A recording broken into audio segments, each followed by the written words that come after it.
50 a barangay tanod idiay sudipan La Union na ipasidong iti panagsanay kan inem a mapapati a rebelde sinmuko idiay Santa Cruz, Ilocos Sur. Dagita kanda dumadamag iti Ilocanja isang bay ni Brigitte Marcasi-Pangosfian. Nasurok pito gasut at TUPAD beneficiaries sinakaawat iti sweldo da iti dua a payout activity anay patungpal idiay Pangasinan.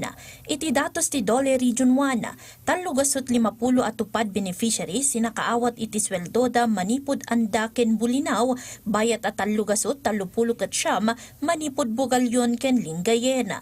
Nasurok 7 million pesos tinaiwaras ka sweldo kalpasan ang kompleto da ti trabaho da apa kairamanan ti panagdalos ken rehabilitasyon kadagiti kanal, panagmula iti Bakawan, Brigada Eskwela, River ken Coastal Cleanup Drive, Waste Segregation, Community Vegetable Gardening ken Community Environmental Sanitation.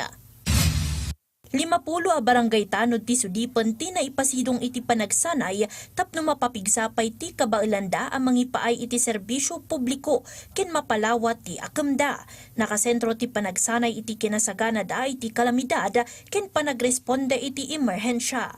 Naisurong matlaang kadakwada ti umno a panangipatungpal kadagiti paglintegan, panagserbikas mediator kadagiti parikot a mayuman ken dumapay nga addang tapno maipaay ti kasapulan dagiti umili iti masakupan da a barangay.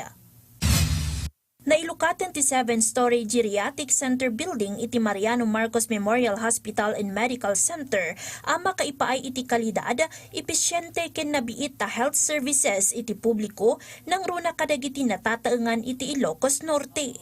Ti baro a pasilidad ket adaan iti 130 bed capacity nga adaan iti service wards, private rooms, intensive care units, laboratories ken consultation rooms para iti ophthalmology, occupational therapy, gynecology ken neurology studies. Babaan iti dayta, maadaan iti one-stop shop para iti health services dagiti natataengan iti probinsya. Simukutin na mapapati a rebelde iti 701st Infantry wenno kagitingan brigade iti barangay Bugbuga, Santa Cruz, Ilocos Sur. 2 ket miyembro ti kilusang larangang gerilya South Ilocos Sur wenno KLG Ampis iti sidong ti Ilocos Cordillera Regional Committee ken 4 ket miyembro ti milisyang bayan ti Communist Terrorist Groups. Sigon iti AFP, ti isusuko da ket mangipakpakita iti epektibo a whole of nation approach ti gobyerno para iti panakaitalo ti lina ken kapya, stability ken panagduras iti Ilocos Region. Brigitte Marcasi-Pangosfian para iti Pagilian.